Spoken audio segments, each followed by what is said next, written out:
Morning everyone. It's Saturday.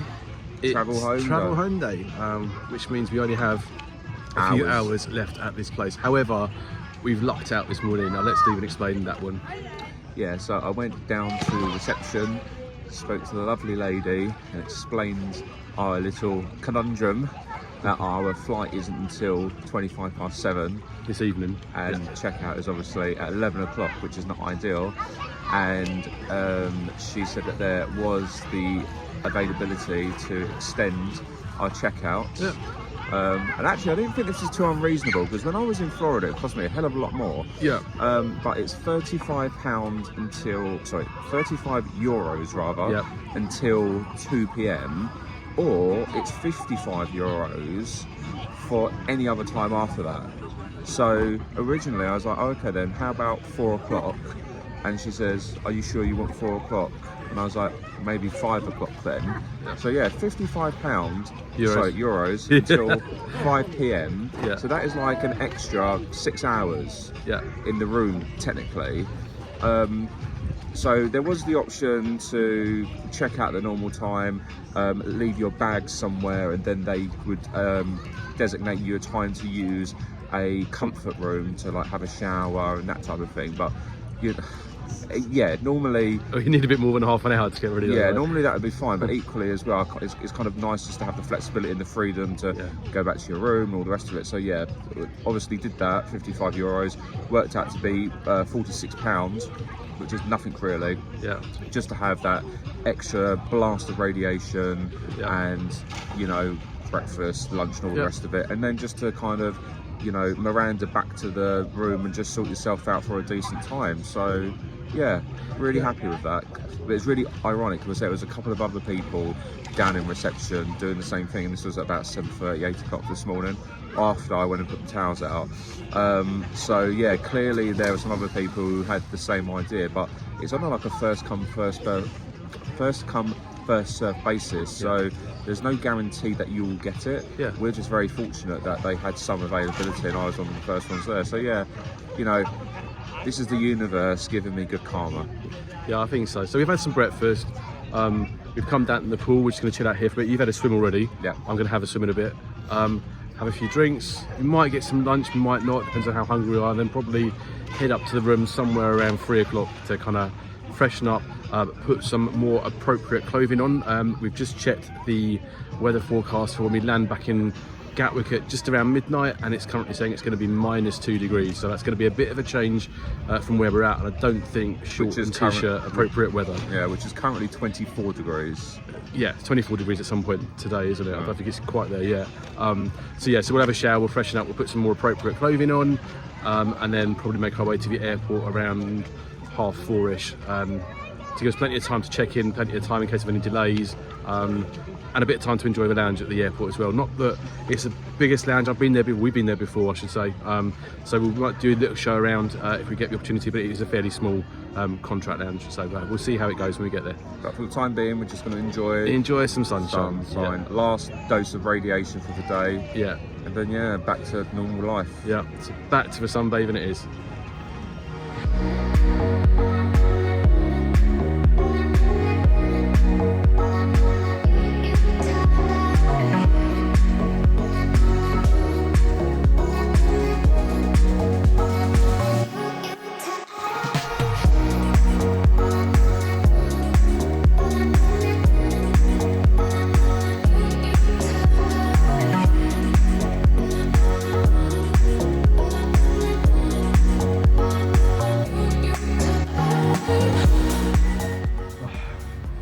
Hey everyone, so this morning we briefly spoke to you by the call to say that we had managed to get a late checkout, which has been a godsend. We have really enjoyed the facilities today. Had a few drinks, had a bit of swim, had a bit of sunbathe. I definitely feel a bit tingly. What about you, Stephen? No, I feel good actually. You feel good? I feel good. Okay. All right, that's Italian skin speaking, right? So yeah, we've enjoyed the afternoon, and it's been good to have a late checkout. However, it's getting close to 4 o'clock in the afternoon. I think it's just gone 4 o'clock, perhaps. Yeah, 7 minutes past. Yeah. We booked a taxi for 4:30 to get to the airport. Our plane is 30 minutes early. Well done, BA. Well, landing 30 minutes early. 30 minutes early, yeah. But we have seen a thing saying that we're expected to leave on time, but land half an hour late. So I'm assuming the winds are quite strong coming down from the north, which means as we fly back to the UK, we're going to get later and later and later because the winds are against us. So we'll see. Fun times ahead. Yeah, indeed. Anyway, final thoughts, Stephen, of this hotel before we check out and head towards the airport. Yeah, really enjoyed it. We were saying earlier that we stayed in a couple of all-inclusives now, and the only thing I would say is that the rooms here are a little bit tired. They could probably do with, you know, the odd lick of paint here and there, but the water pressure is really good, which is always a godsend. And Luke said that he enjoyed the fact that they give free shampoo and conditioner, so no concerns about bringing that there. We were talking about kind of the lunch and the dinner situation. Lunch and dinner seem to be the same, and we're kind of debating whether or not that's a good thing or not. But I suppose if you miss lunch and you go for dinner, or you have dinner and you miss lunch, you will kind of, you know, you're not missing out. We kind of thought that maybe they might kind of benefit from having a themed food night, so like one night Mexican, one night Spanish, obviously being in Spain territory, another night I don't know, Italian or something, you know, just to mix it up a little bit.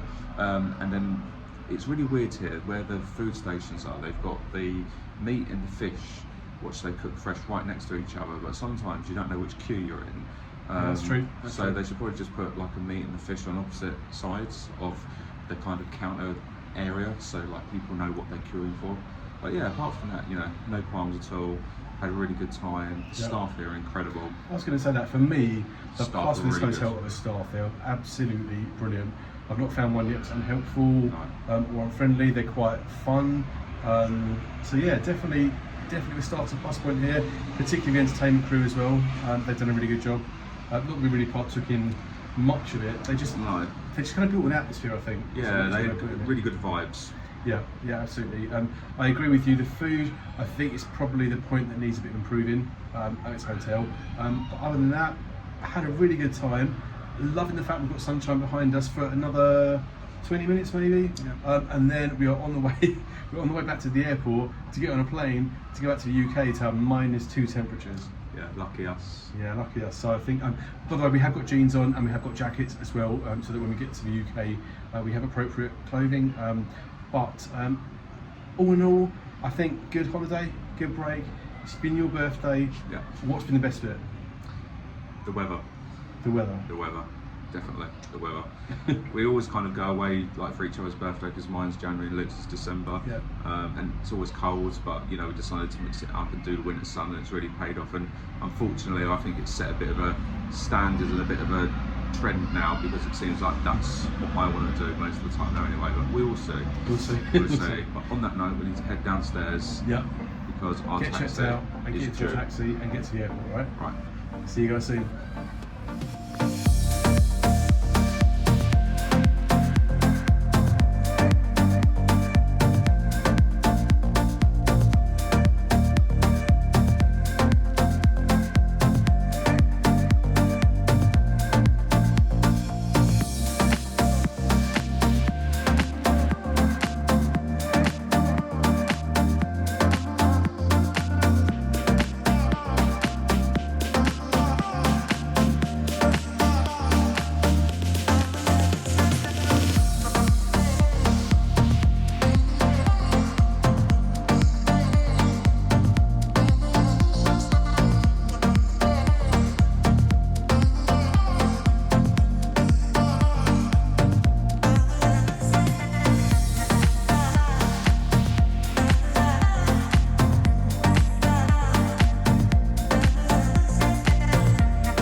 so we have made it to the airport in 20 minutes, I think it was, from our hotel. So not bad at all. Cost us 25 euros, which was dirt cheap considering most online places that we try to book, we're looking at 40 euros a pop. 42 euros minimum. Yeah, and that was for the same transfer company. So I quids in. The process was really seamless. When we went down to the hotel lobby, the actual taxi was already there waiting for us, which was really, really helpful. That has not been our experience. The past couple of times we tried booking from the hotel. On the one occasion where we needed it to work, it worked seamlessly again. So yeah, really, really helpful. But yes, as you can see, airport is behind us. We just need to go and find the check-in counters for British Airways, which shouldn't be too difficult to find, and then we will be heading on home. Indeed. I have to say, right, I think we've learned a lesson in that we had a little bit of a panic moment before we flew out here, that we hadn't booked transfers and realised something, how are we going to get from the airport to the hotel? And then we got the taxi from the airport to the hotel. We landed and it was like 30 euros. And again today, we've got another taxi back from the hotel to here and it was like 25 euros. Yeah. And the minimum price for a transfer at 42 euros now seems really expensive. Really extortionate. Exactly that. So I'm thinking if we came here again, we probably wouldn't pre-book transfers. We just like go to the taxi rank when we get to the airport, get a taxi to the hotel, and then on the way back we just go to the hotel counter and say, can we get a taxi to the airport? Definitely a learn, I think, and definitely a top tip for if you come to Tenerife. Don't necessarily think that your only option is a pre-booked transfer. There are plenty of taxis around, and actually they're quite affordable as well. But also this is January, so not sure what it's like during peak season. Yeah, but you know, any hint is a hint. But on that note, we're going to head inside. Yeah. And with that, it's time to head into the terminal to get ourselves checked in for our flight back home. Now, the first thing that we've noticed is that from the outside, this is a fairly typical European leisure market airport.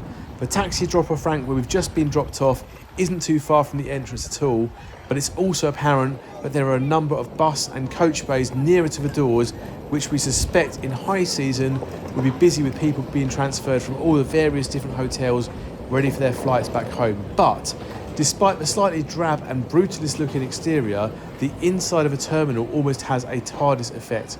Once you're through the entrance, it really opens up, and the high ceilings definitely add to a feeling of spaciousness that you don't always get at some of the smaller European airports. Now, once inside, it's quite easy to find information screens to direct you to your check-in area, and it wasn't too hard to find our queue either, although one thing that we would mention is that when you are flying back to the UK with BA, the check-in desk often doesn't open until a couple of hours before the flight. Arrive too early, and irrespective of what travel class you are flying in, you could end up waiting before you can drop your bags. And that is very different to the flexibility that you get when you're flying outbound away from the UK. Right, we are all checked in. Interesting experience. So they are basically checking in with Club Europe customers first, and anyone who's not Club Europe is still having to wait. I guess it's different, I suppose, but that I guess is priority check-in. However, we have just had a heart-stopping moment for a few seconds. I'm sure Stephen can tell you all about it. Well, it wasn't really heart-stopping for me because I know my status, but she basically said to us, "You're not Club Europe," and I was like, "Yes, we are. My gold status states otherwise." She was like, "No, you're not travelling Club Europe today." It was like, "Yes, we are." Yeah. "Oh no, you're not." "Yes, we are." And then we realised, or she realised, that there are other people on the plane with the same surname as us.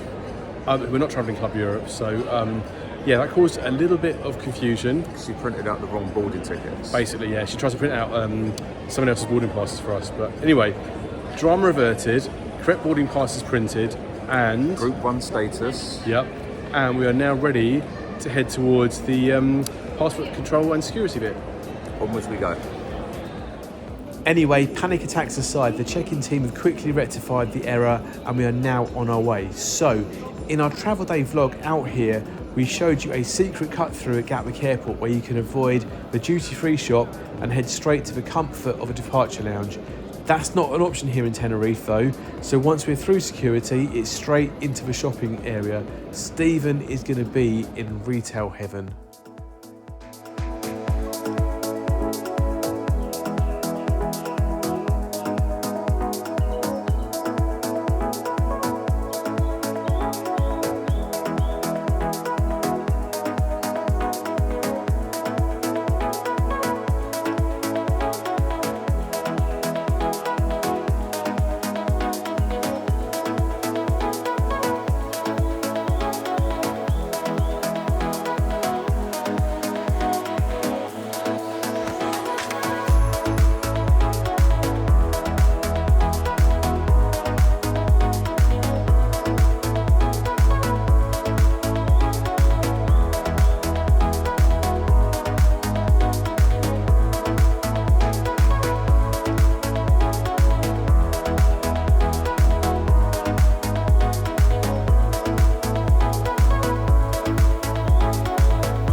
So we've made it to the duty-free area and we are starting to have a look around, and to be honest, it's a fairly typical airport duty-free shop. There's lots of alcohol, confectionery, tobacco and tourist souvenirs to browse from.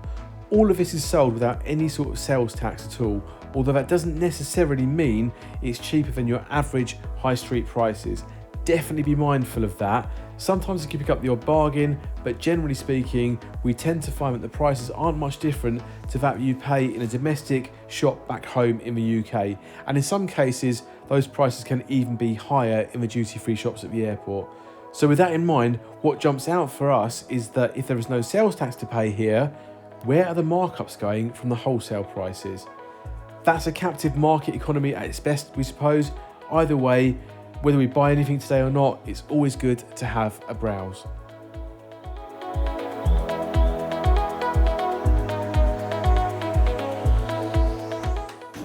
That's the stuff my sister does. It was, wasn't it? Have you even ever drunk it? No. Cool.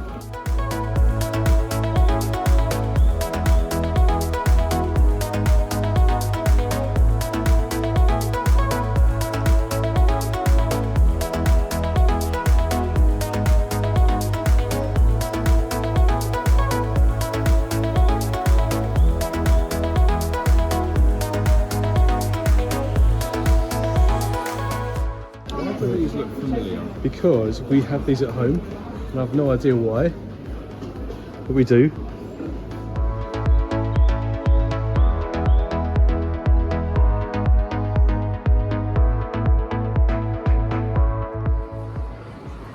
So now we're out of the duty-free area, it's time to start thinking about finding our way to the lounge. Before we do that though, the avgeek in me at least is forcing me to stop and take a look at the view. And it's always interesting to see how different airports approach their customer experience. We've been in many airports where the general departure waiting area is enclosed wholly within the various retail units within the terminal building. Both the terminals at Gatwick are an example of this, as are the terminals 3 and 4 at Heathrow. In these locations, the windows to the outdoors are only accessible via the premium lounges or via the various cafes, restaurants and pubs where you'd have to pay to have something to eat or drink if you wanted to look outside. If you don't have access to or don't want to pay for one of these facilities, then you're restricted to a sort of inner core where there really aren't many views, which can feel quite claustrophobic. Tenerife South is different though, possibly a byproduct of the terminal being quite long and thin, with departure gates being dotted along the full length of the building. In this airport, there is much more to look at least an aircraft or two waiting to depart, if not much else. Now, I can see why some airports will prioritise allocating good views to people who are spending extra money, but in locations where multiple airports are touting for business from a single community, such as London, perhaps allowing a few extra benefits like a good view or two could give them a competitive edge. We're always interested to hear what people have to think, so do feel free to drop a comment in the comments below. In the meantime, it's time to head to the lounge.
So British Airways don't have their own lounge at Tenerife Airport, which kind of makes sense given they only have 1 or 2 flights a day. Instead, they use Montaña Roja, which is the main, if not the only, contract lounge at the airport. From a BA point of view, you can access it for free if you're flying Club Europe or if you're a Silver or Gold Executive Club member. But it's also used by other airlines, various airport lounge membership schemes, or you can even pay at the door to come in yourself. As you can see, it's a fairly typical contract lounge, not as luxurious as the ones that are exclusively for airline passengers, but comfortable nonetheless.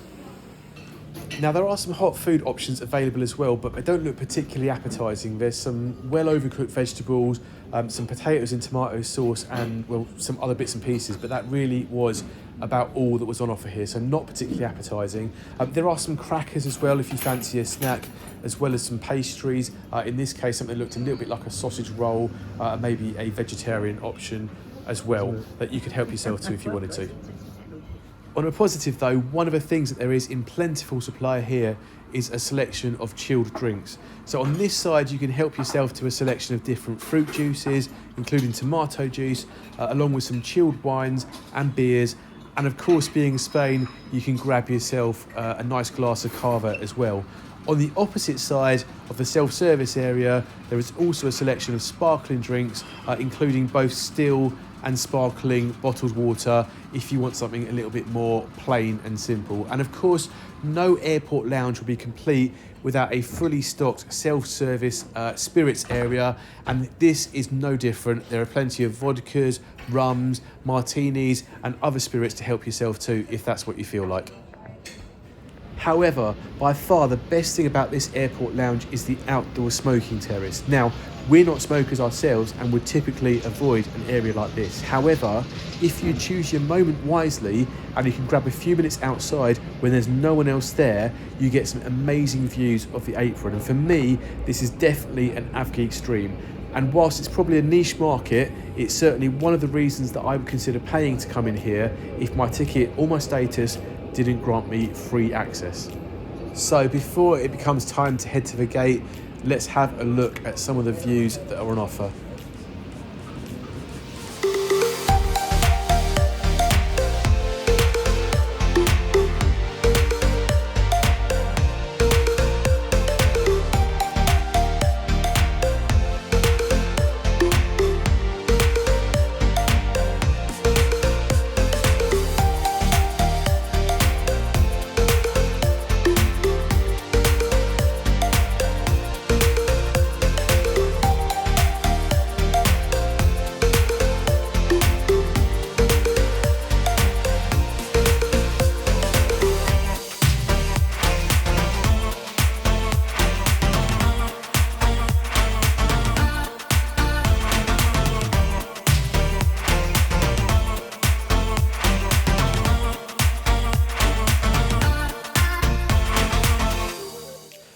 So we've had a great time in the lounge, but all good things come to an end. Our gate has just been called as C35, and that means that we are now on the move. But at this point, a word of warning to our fellow non-EU citizens.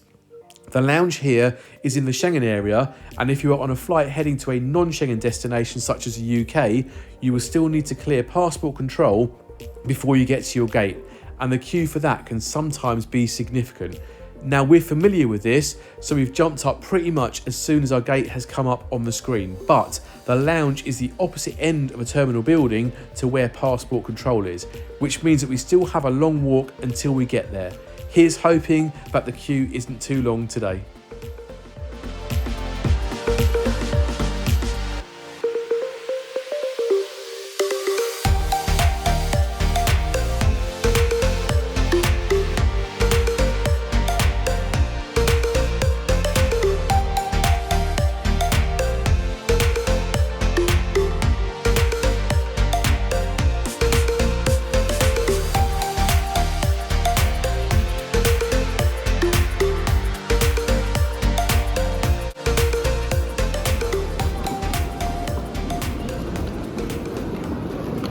Oh my god.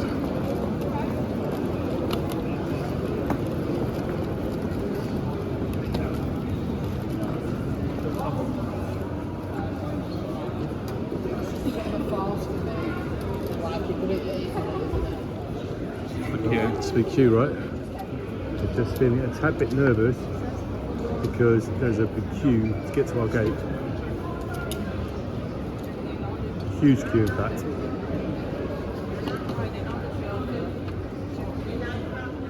So actually the queue's moving quite quickly, so I'm not panicking so much now, but it does still feel quite disorganised. Okay, so this looks all very chaotic. We are C35, which I think is that way. But I now know that we're the opposite end of the airport to our airplane, so I'm assuming we're going to get a bus of some sort. Stephen had decided to go into a shop to get snacks, for whatever reason. So despite the initial panic when we saw a passport control queue, it actually didn't take us that long to get through. In total, it took us around 15 minutes, meaning that we have still made our gate in time, given that we left the lounge without delay as soon as it was called. But definitely be mindful of that if you are flying from here, and don't leave it too late.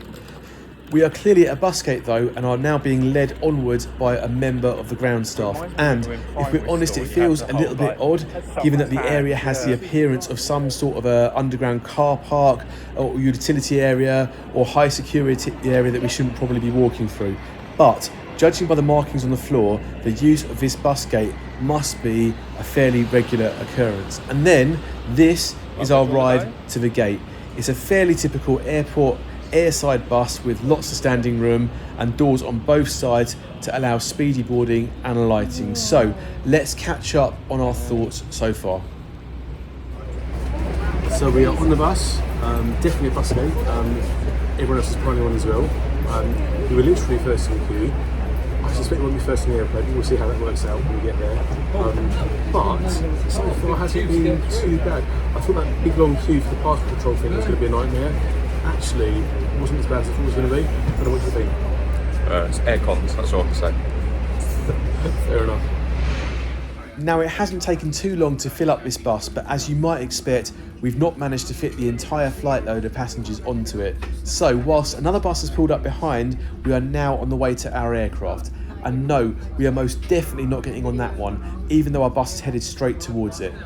Ryanair is not an airline that we've ever experienced, and in all honesty, it's not one that either of us feel a real desire to either, particularly as Stephen has, perhaps understandably, given their safety record, got a bit of a concern about the 737 MAX jet.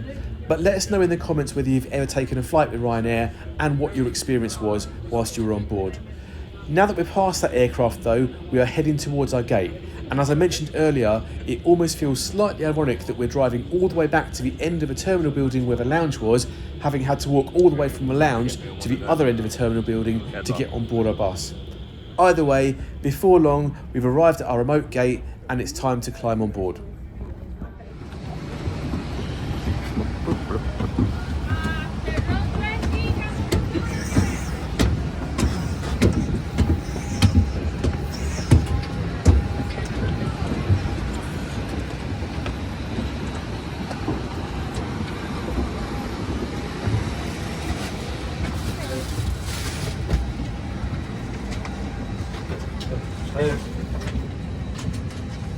What are you doing next? DNF. We are here. Right, straight. Right, we are all on board. I think the whole plane's on board actually. I don't think it's totally full, although it still feels a little bit busy. The boarding process was quite straightforward. Even though it's a bus gate, we still managed to get ourselves on fairly quickly. We've managed to bag ourselves a little bit of space right above our heads in the overhead baggage storage, which is always good being on the front row because you can't have anything in front of you at all. But yeah, so far, so good. Almost still a few more people getting on. But yeah, I think we are getting ready to push back and head back to London. Time to head on home. Indeed. And on that note, we are pushing back and getting ready to head to the runway. As we said, the boarding process was actually quite quick and pain-free, which isn't always the case when you have a bus gate, so we're quite grateful for that.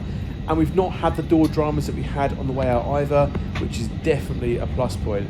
But as we start to contemplate the sub-zero temperatures that we're going to experience when we land at Gatwick, it's time to get settled in for our flight. So we'll leave you to enjoy the taxi and the takeoff, and we'll check in again with you once we're up in the air.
So no sooner as we've taken off, the crew are handing out menus for this evening's flight. Being just over 4 hours, we're getting a full hot meal in Club Europe rather than the cold one that you get on some of the shorter short-haul routes. There are a few selections available which we won't talk through in detail, but feel free to pause if you want to have a closer look. Aside from the food, there is also a fully stocked bar on board, including champagnes, a selection of wines, premium spirits and beers, and of course, all of these are complimentary when you are flying in this cabin. So whilst we wait for our food to arrive, I've treated myself to a little drink. I've got hold of a Ciroc and Diet Coke, which is served with a small salted rosemary nut mix, which I have to say is actually quite tasty. Definitely not too bad considering it's airplane food. And it hasn't taken too long before our main food has arrived. This is a paneer tikka, which is served with rice and green beans. It comes with some sort of side salad, a warm bread roll, some cheese and crackers, and a salted caramel chocolate pudding type dessert of some sort. Now, I don't normally go for vegetarian food, but for some reason tonight, the chicken dish just didn't appeal to me, and anyone who knows me knows that fish in any shape or form is definitely not my thing. I'm more of a meat and two veg kind of person, if you know what I mean with that. Stephen, on the other hand, has gone for the fish dish. This is a fennel and herb encrusted cod, which has come served with turmeric new potatoes, some greens of some sort, and again has also got that side salad, a bread roll, cheese and crackers, and the chocolate salted caramel dessert. All in all, the food was quite tasty, and we really can't complain too much. It's really good to have a hot meal on board a flight, which of course is complimentary for anyone travelling in Club Europe.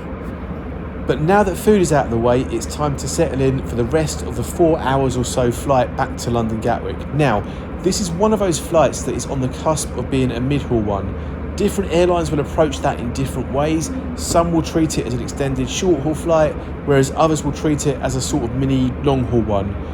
British Airways very much see this as a short-haul offering and use their narrow-bodied Airbus family aircraft to fly the route. This evening we're on a stretched Airbus A321, for example, and that does mean that in terms of seating, the whole aircraft is configured in the standard economy layout, although in Club Europe where we are, the middle seat is blocked out. Now, I know some people think that that's a bit of a cop-out for a business class product, but on a personal note, having that middle seat unoccupied does give you additional stowage for small stuff like bags and jackets, which helps keep your foot area clear in front of you. And it also means that you can use the tray table from the middle seat to put any drinks or snacks that you might have without them needing to be in your way, say if you're working from a laptop or you're looking at some films on your iPad. The big downside though is that there is no in-flight entertainment on this plane, so we need to look after that ourselves. And as you can see, as we are now in the hours of darkness, there is really not much to look at outside.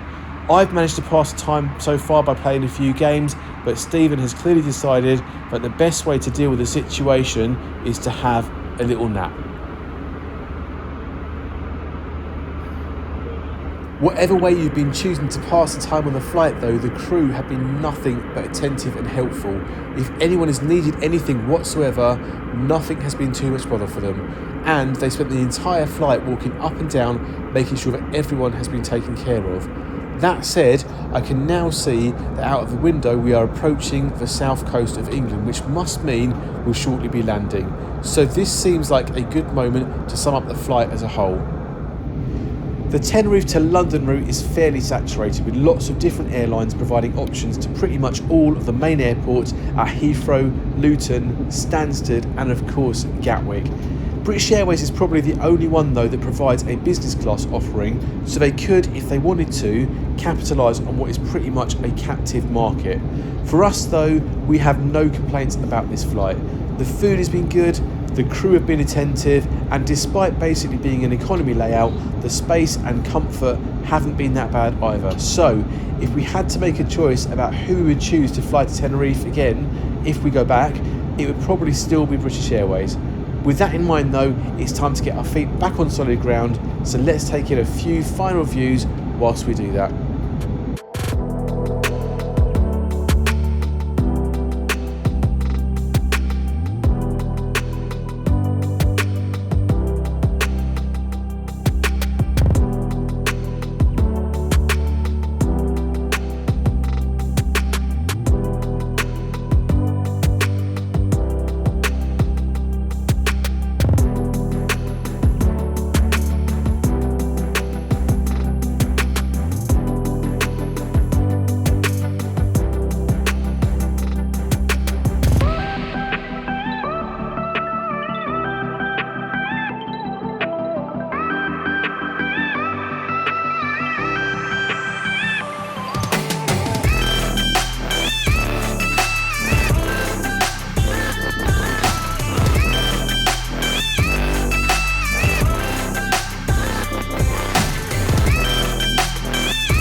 air temperature test. I don't know if that come out on the camera or not. -2. It's -2. We are off the plane and heading towards baggage reclaim. Oh, really interesting little random coincidence, right? Oh, right, okay. So, I'm not sure if you just saw the air temperature check or not. No, it's not working. It's not working in here, but it is -2.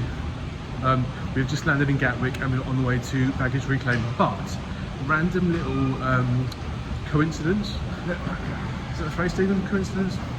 I think so, yeah. Coincidence is definitely the word word of the day. Yeah. So, the guy sitting behind us. You right? Yeah. So the guy sitting behind us, in the row behind us, that's who just gone past us. So the last time we went to Tenerife was September 2023. 23, yeah. Yep. Well, our dear friend Amy, who you will be very familiar with now. Exactly that. Yeah. But random fact is that the people sitting the other side of the plane for us on the flight back from Tenerife in September 2023 just happened to be sitting behind us on today's flight back from Tenerife. And they also happen to remember us. We also have to recognise each other. Completely weird anyway, so small world, but it was nice having a little chat with them on the plane, and then we're realising that we both remembered each other from the previous flight, right? So anyway, it's late, we're tired, we're heading to get our bags, and then taxi home from that point.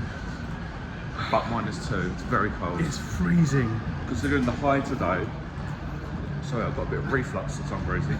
Considering the high today was 24. 24, yeah. Yeah. Anyway, so it's very, very different, but we are looking forward to seeing our little monster when we get home. Right, anyway, onwards. Well, that definitely was a surprise. And what are the chances of bumping into the same people that you'd seen on a previous flight from the same destination to the same location out of all of the hundreds of thousands of people that travel every day? Now, we're just heading down to collect our bags from the baggage reclaim area. Gatwick is really slick, so we're in and out of that within a few minutes, and we're now on our taxi on the way home. Now, we do sometimes get a bus home from the airport, but that is snow that you can see on the ground there, and we didn't really fancy waiting for the bus in sub-zero temperatures. So we'll show you a few clips of the ride, and we'll catch up with you when we get back home.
It is -2.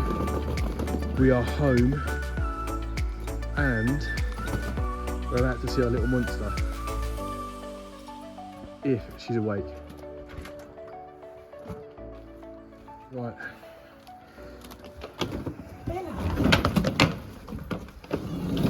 Is that Bella? I can hear you. Where are you? You're there. Are you? Is that Bella? Bella? Did you miss us? Bella? Baby, you've been upstairs. Right, let's get these cases in. Oh, what are you doing? You can say hello? Say hello to the fans. Oh. Bella, let me go. Let me go.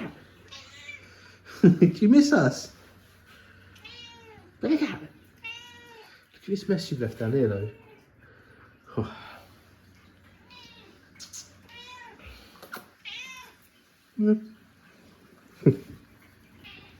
Oh, it's good to be back.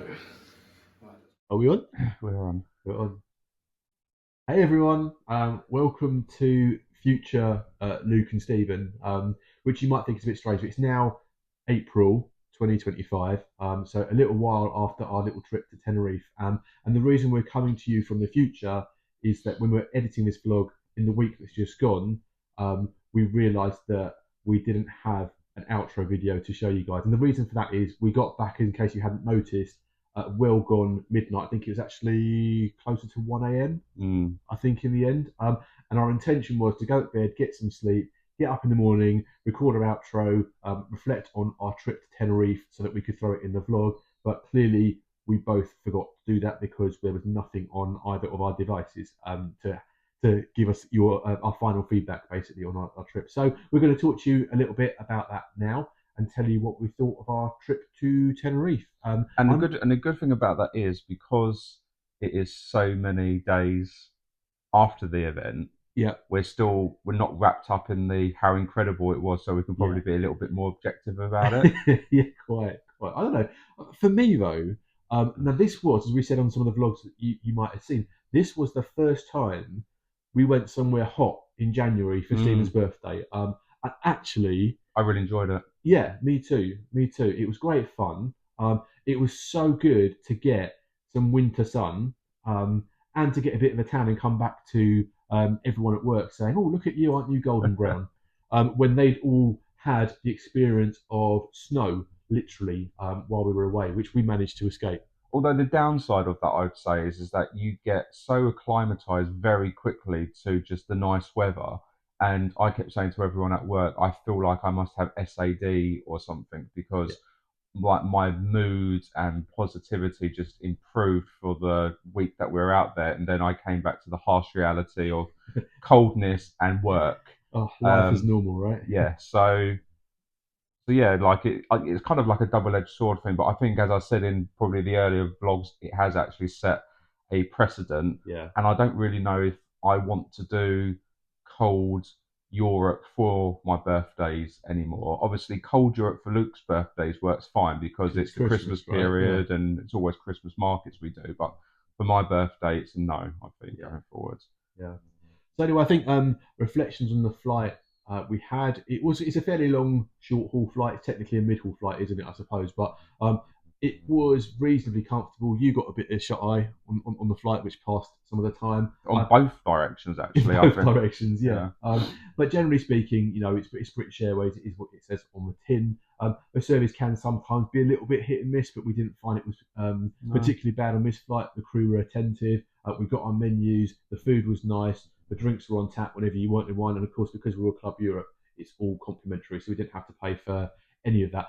I didn't buy the Wi-Fi on the way back. That was an experience I learned from on the way to Tenerife. I get it. It's mobile Wi-Fi. It can be patchy, but I just felt it was a little bit too patchy for me to want to actually spend money on that. Well, that's really weird because every time we've gone to Florida, I always get the Wi-Fi in the last 4 hours because you're only paying something like a tenner for it, or not even actually. And I never have any issues with it. I do lots of TikToking predominantly, and it's fine. So maybe it was just a dodgy flight. I mean, the flight out there was a bit dodgy because they had that issue with the door and everything. So that's true. So have an issue with the Wi-Fi just adds to that. Yeah. The captain was really great on the way out. He kept us informed. He was apologetic. Obviously, there was a lot that was outside of his control.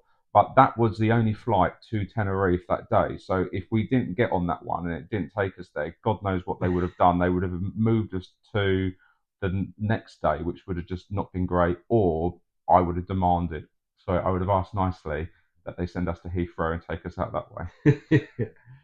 But anyway, just to wrap this one up, we hope you've enjoyed the little series of our trip to Tenerife. If you're an av geek like me, I hope you've enjoyed the travel day videos as well. That's probably my favourite ones to edit. But we're not done just yet. Stephen has just come back from another solo trip to Florida, and he is busy working on getting those vlogs ready for you. So if you like what you see from us, do like, subscribe, comment. Most importantly, turn the notifications on so that you know when new content is dropped. And the next thing you should see in probably about a week's time is the first day of Stephen's little adventure to Florida.